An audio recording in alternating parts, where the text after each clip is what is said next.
Well, let's see what's going on right now on this Friday. We have a country weeks away from defaulting on its debt. One of the biggest media giants in the country and world is being investigated by the FBI for journalistic wrongdoing. A former government employee faces sentencing in a case that's helping Obama outdo every previous president for going after whistleblowers. Consumer confidence hit a 2-year low because jobs are scarce. That's just one bit of bad economic news. And what are a group of some of the most powerful men in the country meeting in the forests of California to do secretly? Solve these problems? Booze? Hatch policy, political careers and deals in private? Have sex with the male waitstaff? Well, the latter three are actually what the allegations are that have been made in the past about the goings-on at Bohemian Grove. It's the stomping ground of the Bohemian Club, which critics have called Bilderberg West. Now, the club in this retreat has been around for more than 100 years. It's attracted in the past presidents from Taft and Hoover to Reagan and George Bush, father and son, along with actors, business leaders, and sometimes protesters on the outside, at least. Take a look at these old reports from the 1980s and 90s. The politics of peace and the environment facing down the power elite. The motto of the Bohemian Club is "Weaving spiders, come not here." Every year at this time, the elite from around the country get together for 2.5 weeks of fun and games. The media aren't allowed in. In fact, the Bohemians have a long history of secrecy. But some people say with this much power and this much money located in one place, there is more to the Bohemian Club than campfires and canoeing. Most of the Bohemians had left earlier knowing there might be some trouble. The stated reasons for the demonstration were the connections of the club's members to nuclear weapons research, the alleged political and business deals made there, and the exclusion of women from membership. Inside the compound, there have been persistent rumors about closet homosexuality. Don Heimforth, a former waiter, says there have always been relationships between club members and employees. One black waiter, gay black waiter, years ago said it's whenever they would come over to the employees' quarters, and he made the comment that it was not unlike coming down from the big house to the slaves' quarters for a piece of... Oh, wow. Now, I mentioned those are all from the 80s and 90s, but now this story really doesn't get much play. One big exception is our guest, Alex Jones. He is one of the members of the media who have infiltrated Bohemian Grove himself. In 2000, in fact, he sneaked in and filmed the cremation of care ceremony, as it's called. Take a little look at that.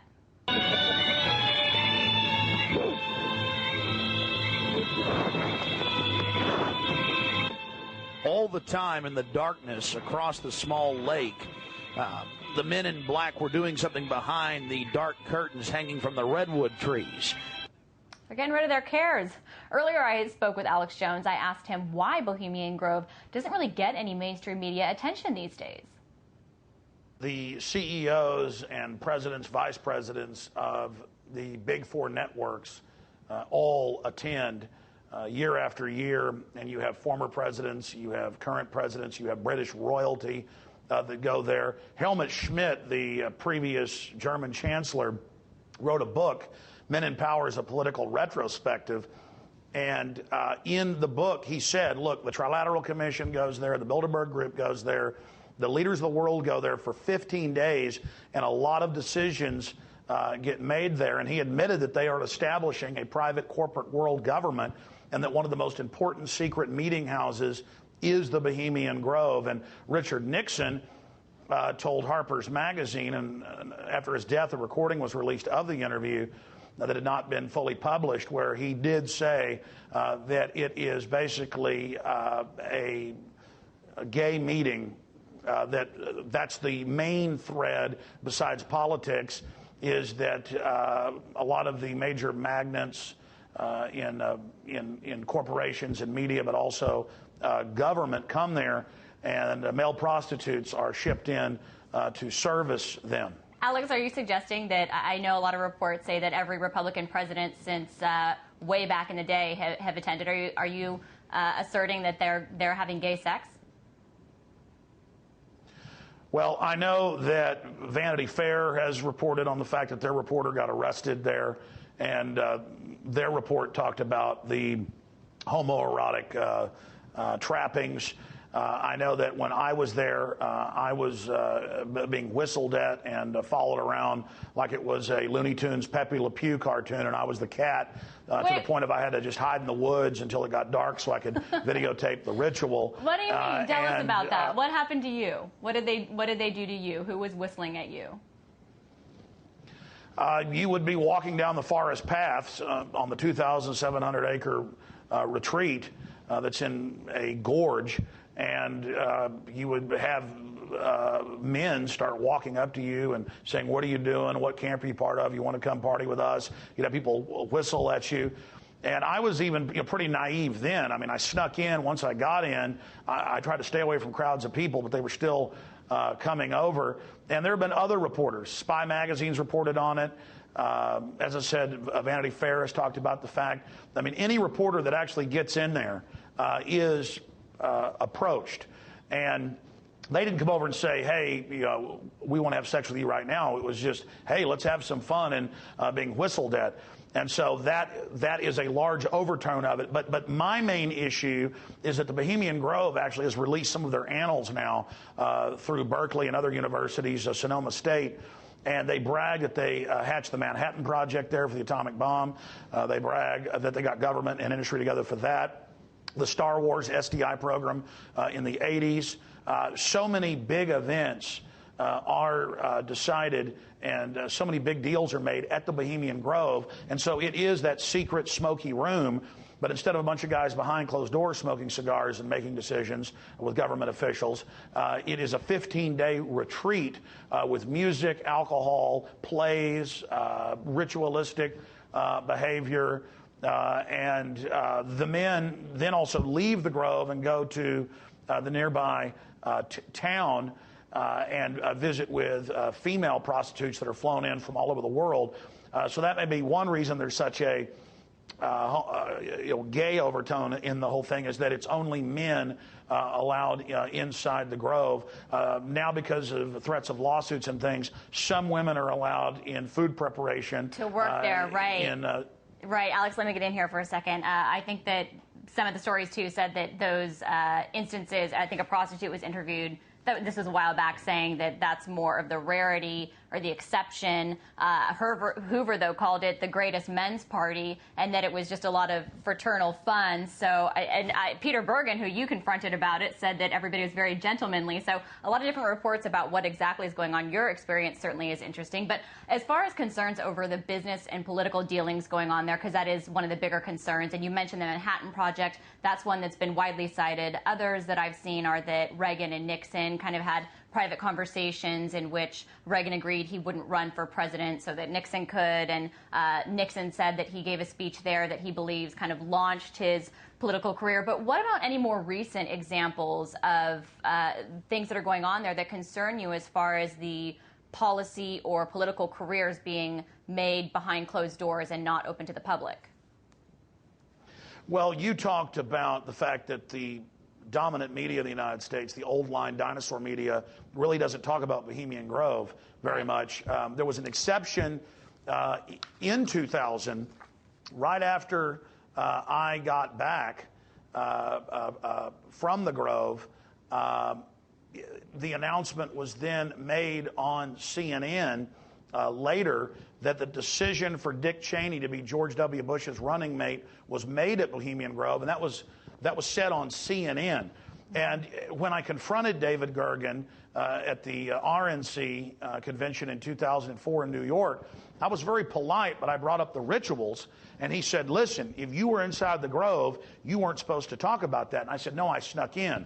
At which point, the Karl Rove of 5 previous administrations blew up at me and got in my face, something David Gergen has never been seen to do in the 5 administrations that he's worked with and thousands of media interviews. So this is a big deal to them. They wait for decades on a waiting list to get into it, and major decisions are being made there outside of the Democratic processes. So this is one of the main meeting houses for 15 days. I mean, why would How did they get off work Extremely for so world long? powerful people. Why would these heavy hitters, the most powerful people in the world, travel and spend weeks together for just a party? It is a partying atmosphere where they try to cement the elite together and basically create a consensus for an agenda. And I've had several of the widows of Bohemian Grove members send me their internal annals that you can actually buy from collectors that are thousands of dollars a piece. I have several of these. And in there, there is a very pro-world government, anti-national sovereignty sentiment running through it. And so that's why it's important, is that so many big decisions are being made, and they bring the media, the top Hollywood people together, the head of banking, the academia, with government, and basically it is a huge networking event where they try to cement this global agenda. Really quickly, though, I know one of the things is that reporters have traditionally been kept out, but you're saying that now the media has a role there? Well, by reporters being kept out, uninvited reporters. I am the only reporter to ever get in and get out, and that's because other reporters are greedy. They try to sneak in and hang out and hide in the woods, for days. They try to come up and ask people questions, and then they always get arrested. But are you saying that people that are in the media are there now and are a part of this gathering now? Yes. Yes, just like Bilderberg will have the major editors of several large newspapers and TV networks at their events. The same thing's going on at Bohemian Grove, because Bohemian Grove has 1,200 members, more than 1,000 guests that are vetted and then allowed to come in. And so that's why you don't see a lot of reportage on Bohemian Grove in the news, is because the media is in on it. The media is there meeting with the power structure. Well, then that would imply that even if the media doesn't report on it right away, they're more privy to some of these private speeches that are going on. So then it would be a little bit more transparent, in theory. But we don't really ever see any examples of the ABC, CBS, NBC, Fox people that we know have gone there. I mean, not just the heads of networks, the heads of the conglomerates that go there and are members.